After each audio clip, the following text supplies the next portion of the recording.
and everything. And we are live now.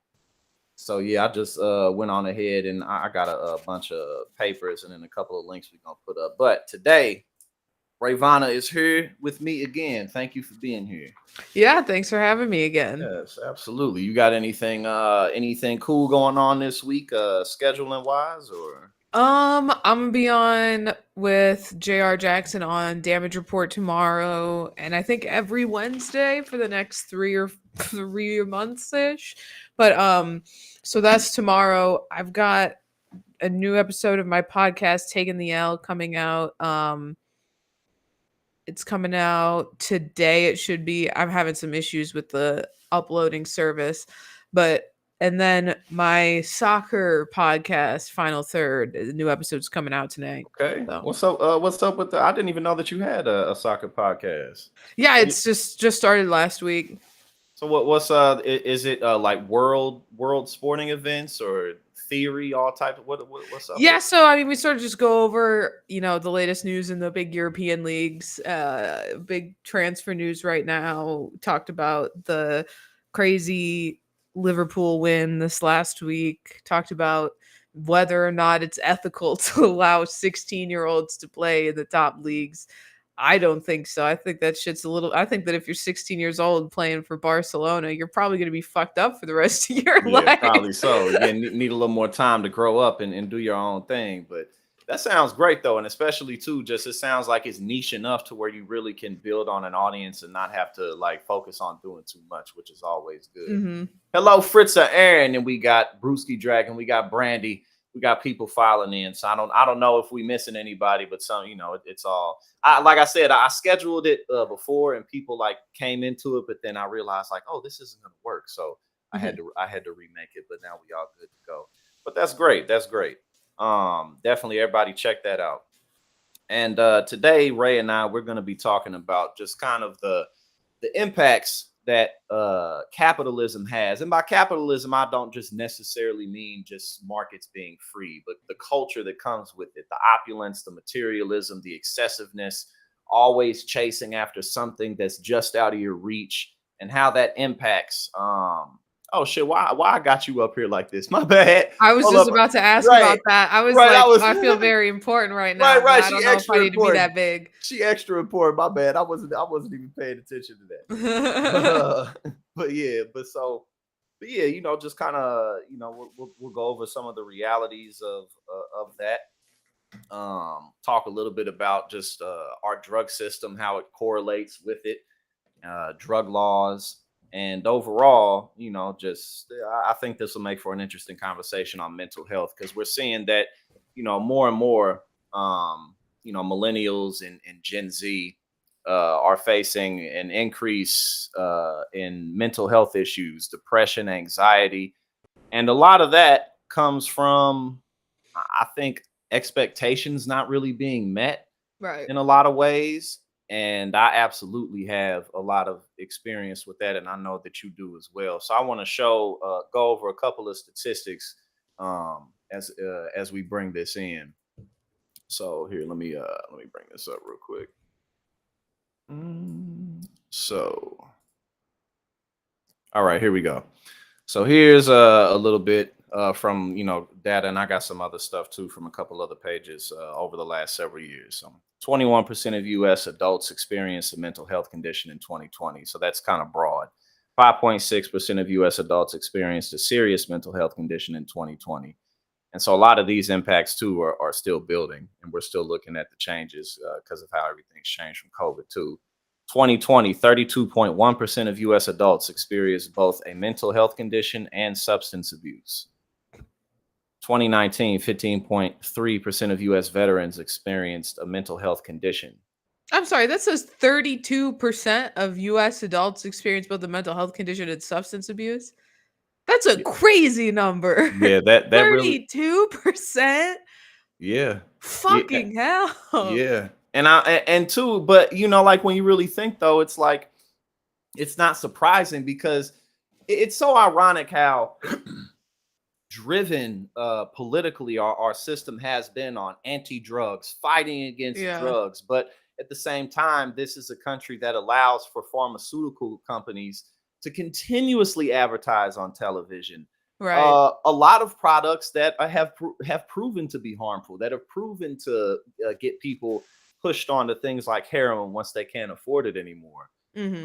And they don't allow this elsewhere. I mean, our statistics are ridiculous. I got like what it was like I look at like I just have just notes and notes and notes here. This is old. I got other stuff to pull up, but like 1,005 157,000 people in local jails are there for drug offenses. So that's 25% of the jail population. But that's not the prison population. For the That's prison, humongous. yes, in prison, 191,000 for drug offenses, 100,000 in federal prisons for drug offenses, and the numbers are just. And most of those people are there for parole violations, not necessarily for selling. It said 238,183 people are on parole for drug violations. 510,937 are on probation for drug violations, which one of the things I wrote down adds to the surveillance state. You know, all these extra people who are being watched, who have to check in maybe because they got caught using a substance, and it all boils down. Well, not all, but a lot of it boils down to people just can't afford anything. So, Right. what are some of your initial thoughts on just these numbers and maybe some of how they've correlated to your own life? Yeah. So I mean, I think obviously the link between capitalism and mental health. I mean, and we don't even have to talk about having like like a severe mental health issue, but just anxiety and depression. I mean, anyone who's been poor knows how fucking stressful that shit is. I mean, I was at Hmm. the gym trying to work out today, and all of a sudden I started remembering how much debt I have, and then I just like didn't want to finish my workout because it was fucking overwhelming. Like, I Yeah. mean, I'm not even in that bad of a position financially anymore. Not as bad as I used to be, or like as bad as it was when I was growing up. So like, I mean, just thinking about it, like when I was a kid, I never should have had to know like that my parents were struggling to pay the mortgage, right? Like I never should have had that. I never should have had to worry about like, you know, my parents' financial situation. And then of course that just cyclical poverty, right? So, and I Yeah. went to college. I didn't have anything like that. So, I mean, I was stressed about money myself. We talked last week that I used to sell drugs to pay for my fucking housing in college. And like, it just compounds and it becomes really stressful. And I really realized like now I'm probably the most like mentally healthy I've ever been. And it just straight up is because like my finances are a little bit more sorted out than they were in the past. So I think so many people can relate to that. Like I don't have a mental health issue. I don't have mental health issues. I have a disability, but it's not a mental illness. So like, really just the source of all my previous depression and stress solely rooted in my financial situation. I think it's true for so many people. And, when I was smoking an insane amount of weed was when I was stressed about money. Yeah. Now Yeah. I don't smoke weed anymore. I still drink, not nearly as much as I used to, but I really notice now that like because I'm more comfortable, those problems start to dissipate into the background. Things that were stressing me out even more so for so long, just because I was worried, like, oh, do I need to get on antidepressants? Do I need to get anxiety medication? And it was like, and for some people, that is absolutely the case that Hmm. those you do some people do, and that definitely helps. But for me, it was just like, oh shit, no, I just need to get my money right. Right. Right. Right. Oh, we got Hassan in the building. Where you at in the country now? Can you tell us, Hassan? He just got a new contract. He's a trucker. He just got a new contract with Costco recently, Oh, but he's nice. always all over the country. But sometimes he can't tell us where he is because he be delivering like alien spaceship parts and Woo. stuff like that. So he got to keep it on the low sometimes.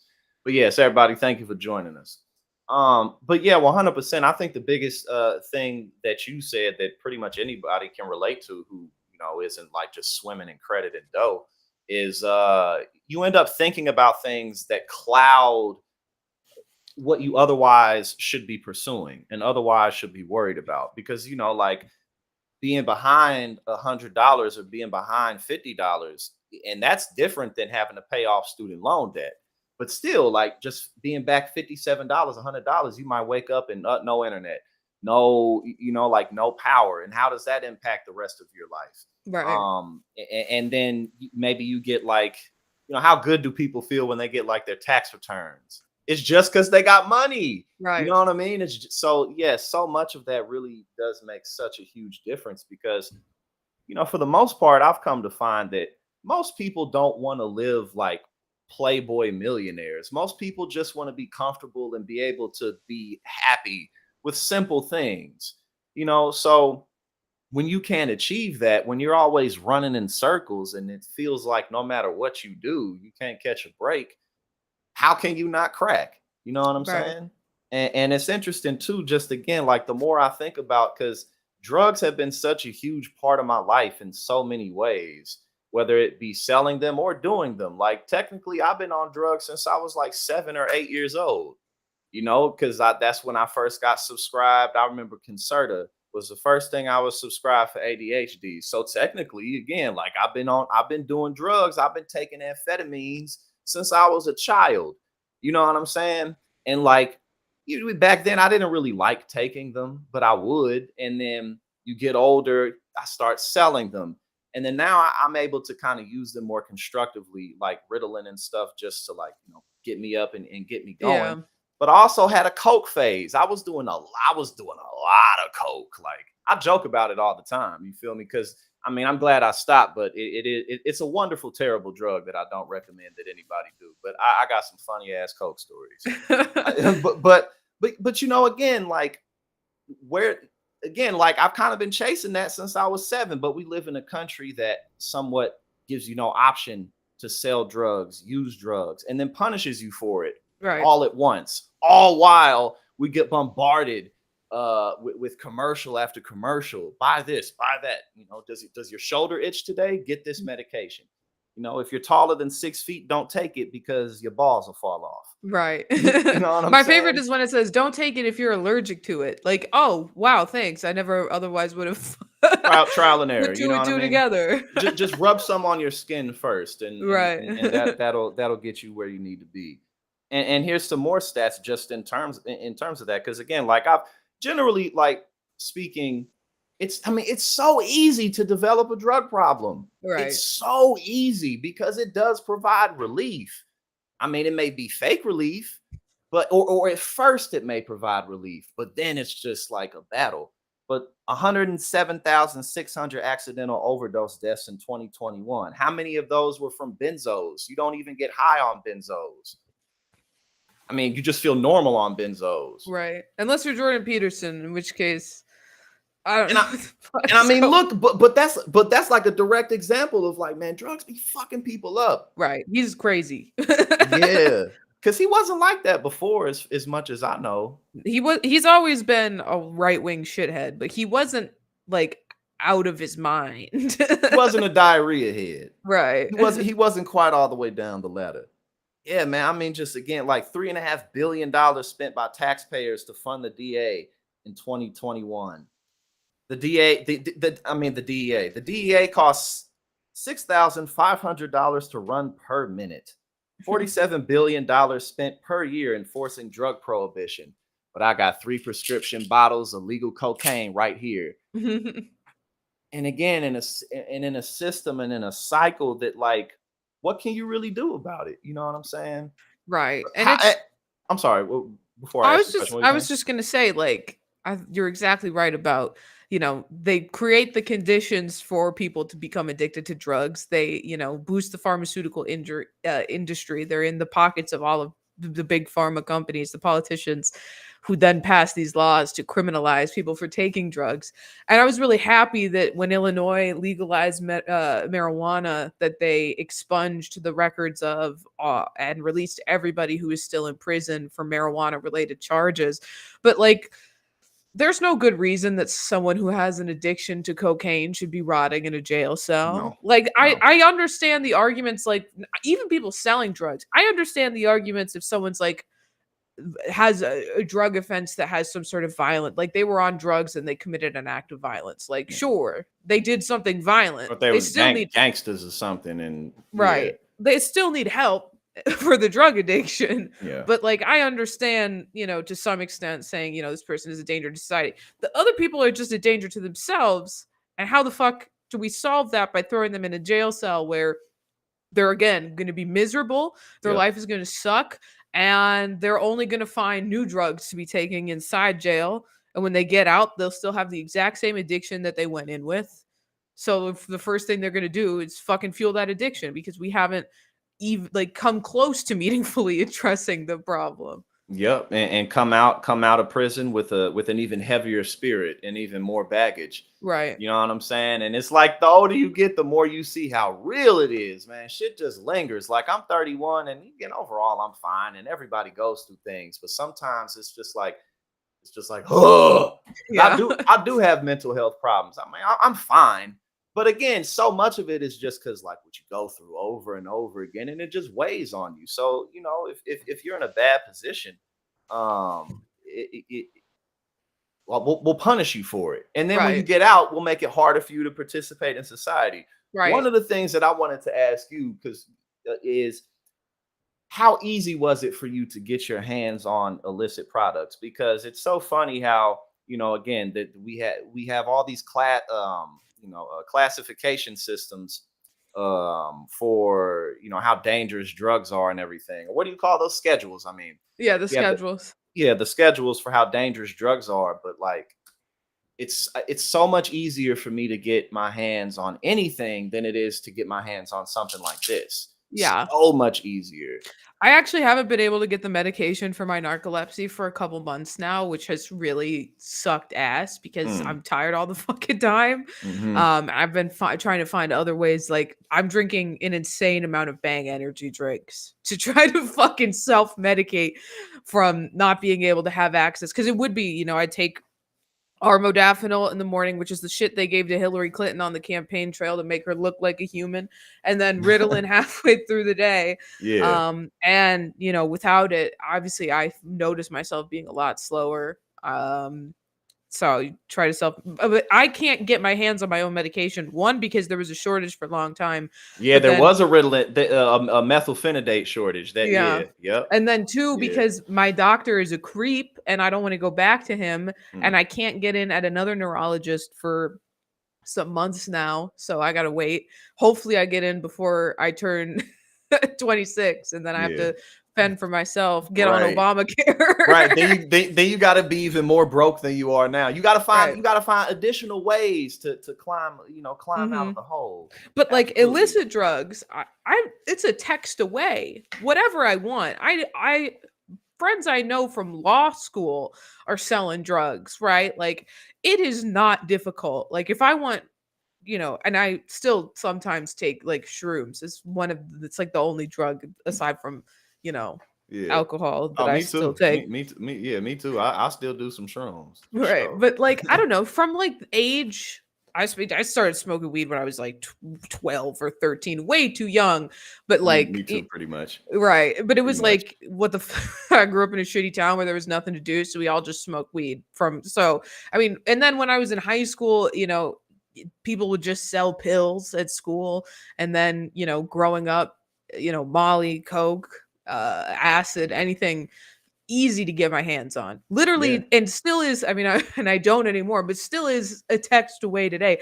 I mean, Coke at like a bunch of bars is just hey, are you holding to the bartender? And you can fucking get some. Like, Yeah, it's man. crazy how easy it is to get your hands on illegal drugs and how hard it is to get your hands on medication that you need. Real quick, Hassan, thank you for the $5 super chat. You said yeah, because he just quit his job at US Express. You said it wasn't worth the OTR, stressed and underpaid. You local now in Metro ATL. Yeah, he just got that contract with Costco recently. Again, Hassan, thank you so much for the $5 super chat. And thank you everybody for joining us and kicking with us and just supporting. But yeah, and then the more and then the deeper you get into the drug world, just to add on to what you said, the more you realize, like, bro, everybody is doing cocaine. Like, Right. I mean, not literally, but kind of, you know what I'm saying? I And was like, oh, cocaine is like, I don't know, growing up, I was like, oh, that's so scary. It's the like other than heroin, it's like the worst drug you could do. And then I got to college and I was like, oh, everyone's doing cocaine. My Yeah. teaching assistants are doing cocaine. My professors are doing cocaine. The line cooks at the bar I'm at 3 in the morning are all doing cocaine. It's Like, everywhere, and it's everywhere. And like you said, because yeah, that is true. And I'm glad too, because we both have prescriptions for the it's methylphenidate. But yeah, there was a shortage for that. And I remember when that first popped up, and Adderall there right. was, and I was like, oh, I was like, cocaine about to go crazy. Because it's all the same shit. The only difference between like Coke and this is safer because it's dosed out. You know what I'm saying? Coke Mhm. is just raw, butt naked amphetamine that you put in your sinuses, and you can put as much as you want up there. But so again, like that's another example too, just of how legalization makes for safer access to products. But so easy to get your hands on it. So easy to get your hands on it, but so hard to get your hands on prescriptions. Here's some other stats. Since 1971, America has spent over $1 trillion enforcing our current drug policies, which of course we know have not worked whatsoever. All right. And the number of illicit drug users rose to 13% of Americans 12 years or older in 2019. So that's a while ago. You know what I'm saying? So again, just more and more and more numbers. Just about how our drug system, our prison system, how many people we have locked up, and how counterproductive it is. And I believe I can't recall. I know there's European countries where they don't even allow pharmaceutical companies to advertise on TV. Right? Am, I am I think it right might about be that? the entire EU, it's illegal to do it in. I know that yeah, I have a friend who lives in the Netherlands and I was telling her about like I was saying, "Oh, I got some fucking ad on YouTube for like medication." She's like, "They can do that?" I was like, "Oh, yes, the fuck they can." Every commercial I get now is like on any streaming service where I'm not gonna fucking fork up the extra cash to not have ads, right? Every commercial is like rheumatoid arthritis or some shit. Literally Ozempic. everything. You cannot escape it. You absolutely cannot escape it. And so here's some more stats with that. Um, 9.5% of American adults ages 18 or over will suffer from a depressive illness, major depression, bipolar disorder. I don't know what the hell that is. Dysthymia, dysthemia. I don't know what that is though. Exactly. Women are nearly twice as likely to suffer from major depression than men, which makes all the sense in the world.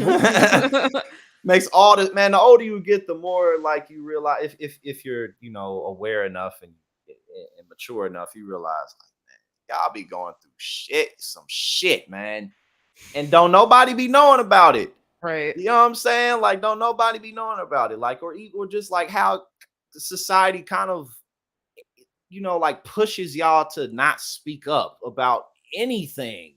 You know what I mean? Like you'll see like a stark difference. Like some of it can be personality as well, but like me and my girl, for instance, like the way we just deal with stuff.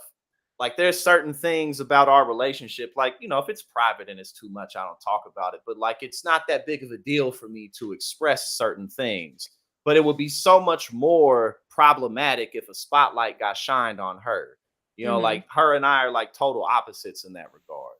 But again, a lot of that just comes with like being a woman in the world, because if the spotlight's on you at all, just the scrutinization is so much heavier for Right. everything. So that makes a whole lot of sense. And y'all got to have periods and all that shit, and carry children.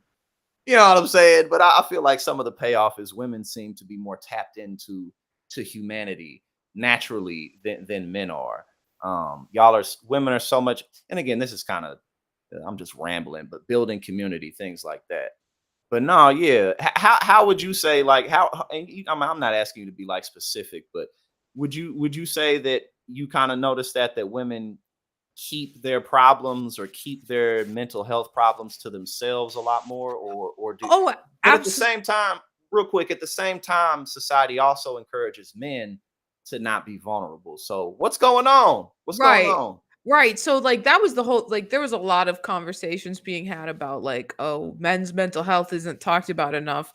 And it kind of like made me a little bit angry because I'm like, we talk about men's mental health. I think it's a good conversation to have. I think we should be talking about mental health generally. I don't think we need to sex segregate that, especially because there has been this sort of misrepresentation of like, oh, women are seen as like the more emotional gender. So they're able to express their emotions more, which is like actually bullshit because women are called crazy all the fucking time for even just experiencing an emotion. We're told we're too emotional. We're constantly, asked like, "Oh, are you on your period right now? Is that why you're so upset?" Like I had a video that I did for I don't know, TYT or one of the shows, and it was about a police officer who brutally raped and murdered a child. And I was obviously upset when I was doing the story, and like I was kind of yelling at one point, and I looked at the comments and they were all like, you shouldn't let a woman do the news because she'll get too emotional. And it's like, I'm not even allowed to be angry when I'm reporting a story about a child being raped and murdered by a police officer. I'm not Mhm. even allowed to be emotional about that because I'm a woman. Okay, fantastic. Or like when I talk about, when I'm angry about something that happened in the soccer world, my team fucked up big time. People will be like, oh, just average angry woman or whatever it is. So women are actually more inclined not to talk about our emotions because we're constantly met with like that sort of response. Yeah. So, I mean, Kind of like just, you'll get over it type right. Like, deal. oh, Yeah. just womanly, whatever. And it's like, Yeah. I think that my emotions are valid, but okay. Yeah, yeah, definitely. And I think again, and also just women just being generally less safe in the world, because Yeah. typically um, what's the most dangerous thing to a woman? Potentially a man, Right. not that men are just inherently dangerous, but potentially, women got a lot more to look out for. You know what I'm saying? Like I'm Yeah. typically just not physical. I'm 6'6", like 215. Like I'm not worried about my physical safety.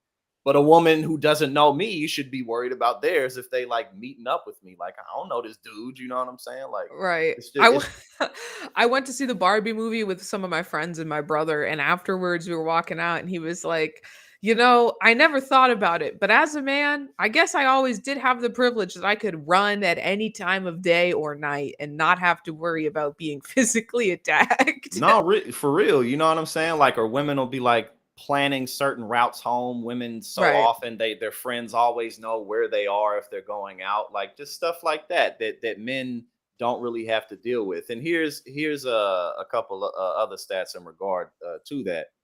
Um, 4 times as many men than women commit suicide. However, women attempt suicide more often than men. Um, I you was know, reading really quick that one of the reasons that women are less successful it is because they feel more guilty about especially using the more lethal forms, because one of the reasons, first, men have higher access to like guns than women do generally, but even women who have access to guns are less likely to shoot themselves because they feel guilty about the person who has to clean it up, which is crazy to me, like to to not, successfully end your life because you're anxious about someone having to like find you and clean it up. Like that's fucked. That's so fucked. I mean, I'm mhm. glad that, people are less successful in that regard, but still it's so fucked up. It was just like reading that I was like, I hate this world. I hate that like anyone it comes to this for anybody. And perhaps like when men get to it, maybe they're more beyond the point of return in Yeah. terms of like just how often it happens. Because again, like, and it's interesting to because I personally have never had that. Well, I can't say never, but especially as I've grown up, I don't have a problem being vulnerable. And again, that doesn't mean just yeah, but like if you're close in my life, like I'm going to express how I feel, communicate things along those lines. And a lot of the time, like I'll be going through it. For just financial reasons and just various things. But from what I can tell, like society and it being hard on men in different ways. I don't know if that's necessarily true, as life is just difficult.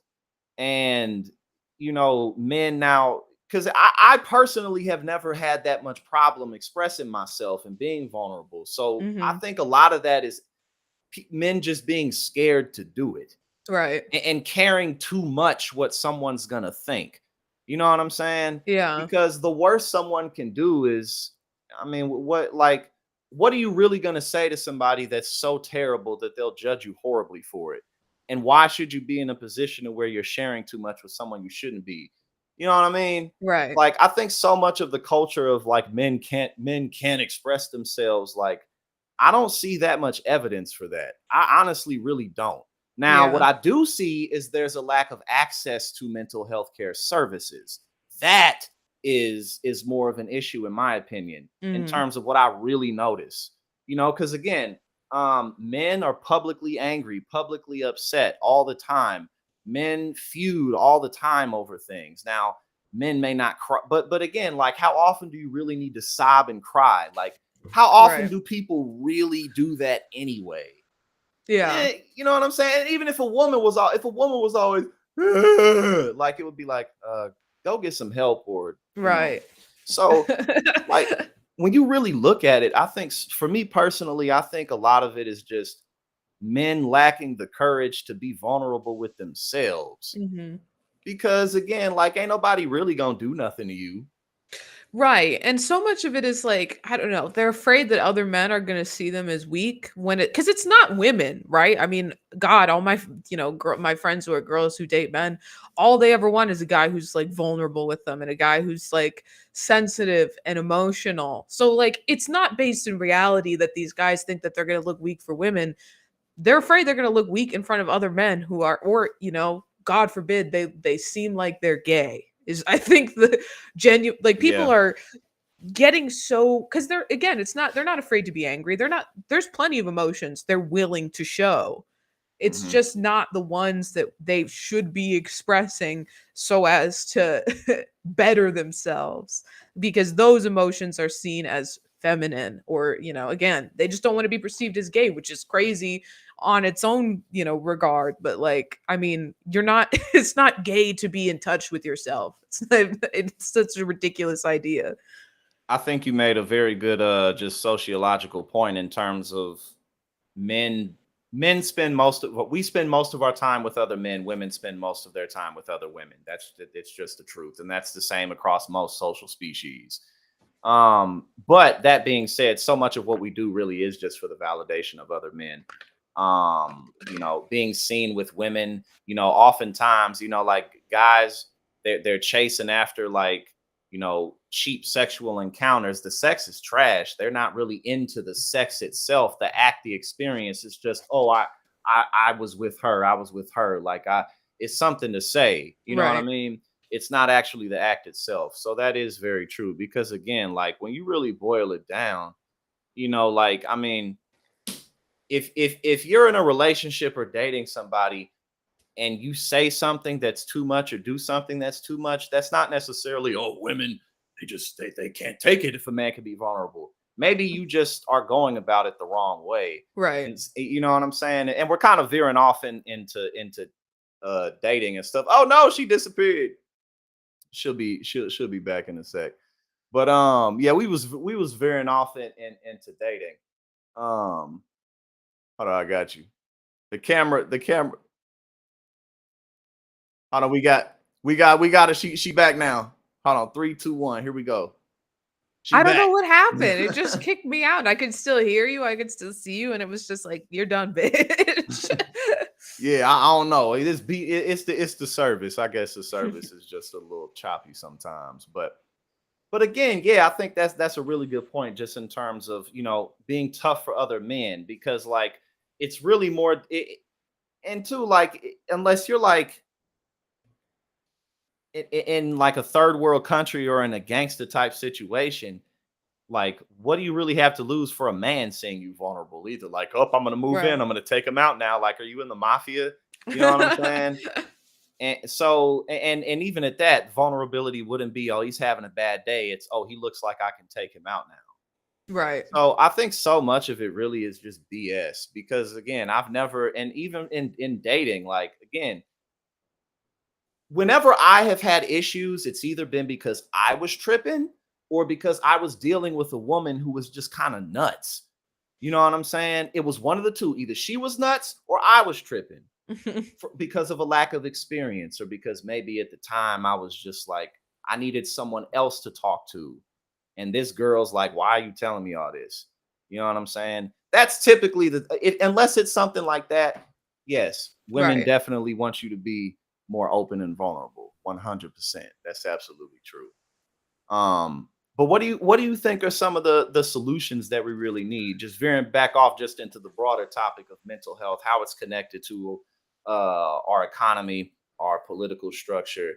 What do you think our generation and Gen Z needs to do moving forward? And I guess that's a broad question, but what are some of the most important things you think we can do to contribute to making a positive change?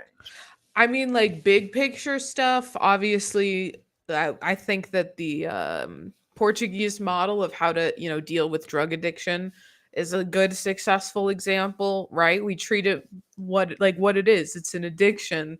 So when we have people who have drug addictions, we don't imprison them, right? We get them, we have safe use sites, we have, programs so that people can, better themselves, and not, programs that cost a fuck ton of money and are all based in like, Christianity like we have now here. Cause I mean, so many people would probably want to go to rehab if they could, but it's too damn expensive. Hmm. So there's Yeah. that. Of course, again, big picture, something like Medicare for all is going to make, having access to mental health services so much more readily available for so many people who desperately need them, because, you know, uh, there is of course a lot of people who don't go because of stigma reasons, but there are a lot of people who would absolutely go to therapy if it was free. I mean, when I was in college, all my friends went to therapy because we got 8 free sessions just, from the school therapist. So, I think that that is a, big picture solution. Interpersonally, I think that there's a lot to be said about, forming meaningful friendships and connections with people. Yes. Yes. Just because, there's so many big pieces of legislation I'd like to see passed, but just like on a personal basis, just checking in on your friends, just saying, "Hey man, how are you? Just wanted to see how you're doing. Let me know if you need anything," can go a long way. Yes, absolutely. I think one of the most important things that you just pointed out was meaningful relationships, because so much of the quality of our lives is directly a correlation of the quality of our relationships, of the people that we have in our lives. The how healthy our connection is to them, and how we cultivate that connection. And so much of our culture, again, and I'm gonna bring this up here, but so much of our culture is geared towards, again, materialism, excess, always wanting more so that you can be happy when you get this, or you can be happy when you get into another tax bracket, even though you may never get into that other tax Mhm. bracket.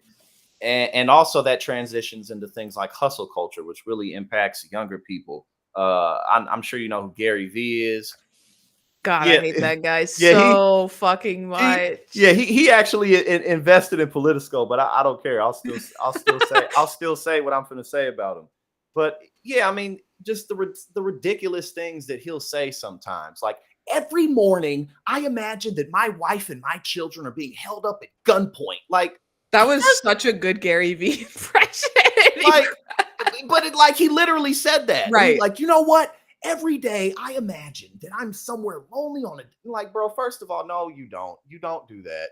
And secondly, you were born with money. And right. and and and, and that's fine, you know what I'm saying? But like, you had a lot of help and you're very famous. So, but again, like, how can that impact especially young people? If I work really hard, that's all it's gonna take. Right, And then right. that sets you up for so much disappointment. Have you seen the six pack car salesman? If you don't have Mm-mm. a six pack, you can't work here. What? Yeah, look that up. That's pretty funny. Yeah, this guy, he's like he works at some car dealership, and he only hires people if they have a six pack. Like, all right, well, some people may be have Right. great What the sales fuck does that skills. have to do with being able to sell someone a car? Right. Like what if someone's in fantastic shape, but they just don't really have the physique or the genetics to have a six pack, It's Right. Like it's it's not everyone can. yeah. But this is interesting here. Oh, hold up. I gotta bring it up to a different page. This isn't the right one. But again, so much of our culture, and what does that do to the relationships? How do we judge our relationships? Is this person is this person about it enough? Is this person do they have enough clout? Do I look good next to them? Right. You know? The soft launch of the boy you're talking to now, that whole thing is silly to me. Like, if you're happy, you're happy. Who cares what your friends like think about that person's appearance? Like, just get to know them as a person. That's something I always hated. Yeah, yeah. And too, so often the you talking about like relationships and stuff like that. Yeah. Oh yeah, and so often the ones, and not all the time, but often the relationships that are super public are terrible behind closed doors. Right. Like, sorry, I don't believe for a second that Timothy Chalamet is dating fucking Kylie Jenner. I keep seeing that on Oh Twitter. yeah, I'm like, yeah. that's not real. No. I just don't even buy it for a No, second. that's definitely all for the cameras. But again, like how does that impact things? How do Right. I look next to this person? I mean, and this impacts women way more than men in terms of body positivity. Yo, women butcher themselves to look a certain type of way. And again, it's like my ex-girlfriend, my first like long-term serious relationship that I was in. Um Damn, I keep bringing up the wrong page. But the first long term, she ended up getting a BBL surgery, and she's very beautiful, just in general. You know what I'm saying? Like very attractive woman. But yo, like the way that they do that, they detach your skin from your body, suck out the fat, put it somewhere else. But the healing process, because your body's in shock, so like Yeah. your body like drains so much fluid, and you have to stick yourself with needles and let the fluid come out, and then you have to get these massages so that you don't like so that the fluid doesn't get hard and get crusty like that. So Hmm. like for 6, 7, 12 months after you do all that to your body, like women be getting some of their ribs removed, their stomach muscles pulled in tighter. And again, where does that really come from at the end of the day? It comes from culture. It comes from Right. you're not good enough. And again, like it's just the impacts of what we see with materialism, Right. opulence, and having to be some way. But again, like it, and I'm saying this with so much passion because I saw Yeah. like how rough it was, and I hated it. You feel me? Like I hated that shit because she was in so much pain all the time, and it was like, yo, this really isn't worth it Right. for the gram, because that's all it's for at the end of the day. It's for the gram. But That's this like was everyone I know now has lip fillers. Like, and it's just like a small thing, but it's just like, you know, who cares? It's not that yeah, serious. Like that you're spending all this money to get your fucking lips pumped full of whatever the fuck it is they put in there.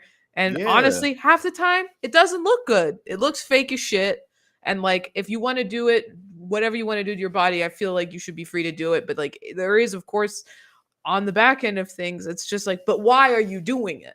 But yeah. why are you doing it? You're doing it because of all the pressure to look a certain way. Why did I dye the end of my dreads blonde? That wasn't an original idea. You feel me? But it's much less extreme. Right. But still, but that's really the issue. It's like, man, like the pain that women go through to look a certain way. Now, this is an interesting concept, limbic capitalism, and this was an interview. This is on Vice. This is a little old, but like an interview from an author. But limbic capitalism is just my shorthand for global industries that basically encourage excessive consumption and even addiction. Which, I mean, how can we even argue that? It's Right. it's it's totally and completely encouraged in everything. Like we're encouraged to be addicted to anything that's pleasurable, like literally anything. But this was just interesting. Um, you I mean, know, even things that are good for you are like abused in the way that like they're promoted. I mean, health and fitness influencers, I think, are some of the worst on Because the all of internet. them is psst, Right. Yes. First of all, every single one of those guys and half the women are on fucking juice. They gear, all have whatever you call it. right. They all have Yeah. eating disorders and they're not promoting like they're not actually saying that you should be healthy. They're not actually telling you things that will actually improve your health, your fitness, your life. They're telling you to become a gym rat like them and like overextend yourself and they're promoting an unrealistic standard of of beauty of the way that you should look, and so it's Right. And it's not even real. right, even something that should be wholesome, even something that we should all try to incorporate a bit into our lives, health and fitness, something that we should care about, is taken to that extreme level of excess, of, Hmm. addiction. Because those people they're addicted not just to, pumping themselves full of steroids, but they're addicted to working out to an unhealthy level. I mean, we see people in their like 20s and 30s dying of heart attacks Yes, because yes. they keep fucking juicing and Hmm. they can't stop lifting. And it's like, that isn't the way anyone should look, right? Yeah. And what difference does it really make at the end of the day other than looking at it? Because look, Right. so much of what human beings do and so much of our motivation for what we do is sex and reproduction because we're animals. And so when it comes to that, it's like, looking a certain way really ain't gonna make the sex good. That ain't got nothing to do with it. I mean, I'm kind of veering off track, but it's just funny to think about that because like you could hook up with somebody who looks so good, and it was like, that really didn't need to happen. And Right. and and man, the best sex I've ever had has always been with women who are more normal looking. You know what I'm saying? Normal and low key and like really intelligent and doing shit with their lives. It'd be like, oh my god, oh my god. You know what I'm saying? So again, just in general, like it's not going to give you the broken promise of America, which is I think that's a good way for us to close out the conversation. Ultimately, so much of this centers around the broken promise of America. The idea that we are exceptional just because we are Americans, but then of course there's a conversation of who's actually an American and who's exceptional within that group. Definitely not colored people, definitely not gay people, all of that. But the idea of just put in the work and then you can get more and then you'll be happy. Go to school, you'll be able to get a job. You know what I'm saying? Like get married, have a kid, you'll be happy. So much of what we see that we should do, I think that causes so much of our unhappiness in life. And I think that's also some of what we can do as individuals the best we can. We're always going to have to deal with stresses, but a lot of our stress actually comes from our imaginations. Right. And it's expectations. You know what I'm saying? Like now if you're broke and your power's turned off, yeah, that's hard. If you can't eat, yeah, that's hard. But like a lot of the times it's just you're just wishing something could be a little different, but does it really need to be different? And is it even realistic? Like Right. for instance, your relationships, like if your relationships overall really good, you all really connect, you all have a strong partnership, your communication's good, you trust each other. You know, life is life. It's difficult. Is wanting a whole lot more from that person always fair, always reasonable, or even realistic? Right. How many problems do we have in our relationships because we want it to be like super perfect the way we see it up here, but life ain't like that. But again, that's also what we see in advertisements. So I think that you know there's a lot of work to do politically, but if we stop, slow down a little bit, I think we can realize that our expectations is what's driving a lot of our unhappiness. I know Right. that's for me for sure. Yeah, no, I mean that's exactly it. The ideal American dream that just is not a reality anymore. And so many people have this again, and it's pushed by media, it's pushed by, you said advertisers. I think that's spot on. The way that we think our lives are supposed to go, but in reality, we're not even stopping to ask ourselves, are we happy? Because Mhm. sometimes you are. You're just Yeah, already happy and you yeah. just think you want more because you've been told that you should be doing more by your age or you should be in a certain place. But like, You just got to stop and ask yourself, am I happy with this part of my life? And if you are, cool. Who the fuck cares what anyone else thinks? Just enjoy that and just live in that. Yep. You know, again, like if, you know, like me and my partner, we don't go on vacations all the time. You know what I'm saying? Right. But again, so much of that will be like there'll be no problems. There will be no real, or like even like myself or like my career. Like I've come to understand a lot of my mental health issues come from a variety of things, but a lot of it's just my unhealthy isolation. You know what I'm saying? Like I have good relationships with people, but like just I'm not around where I grew up and stuff. So sometimes it can be a little much. So like if I can deal with that, then often I'll see like I'm just inventing reasons to be unhappy when really I'm just living unhealthy because I need to socialize more with people that love me and who I love. Mm-hmm. Because you know your body and your mind has to find reasons why it's anxious. You know, like you feel a certain way and then your mind's like, where should I put this?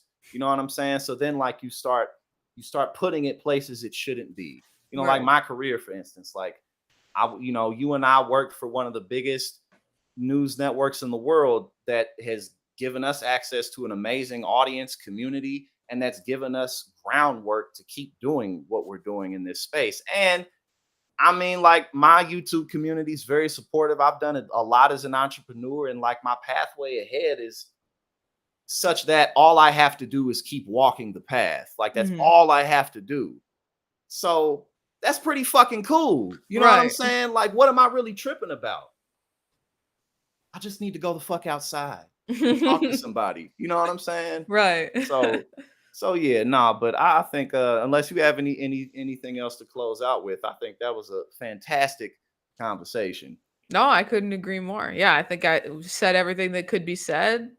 And yeah, honestly, best advice sometimes is just touch some grass. Get out the Real man, touch some house. grass and let your mind be like, oh, that's a pretty flower. It feels good out here. I'm telling you, take it from me, man. Take it from somebody who spends way too much by themselves.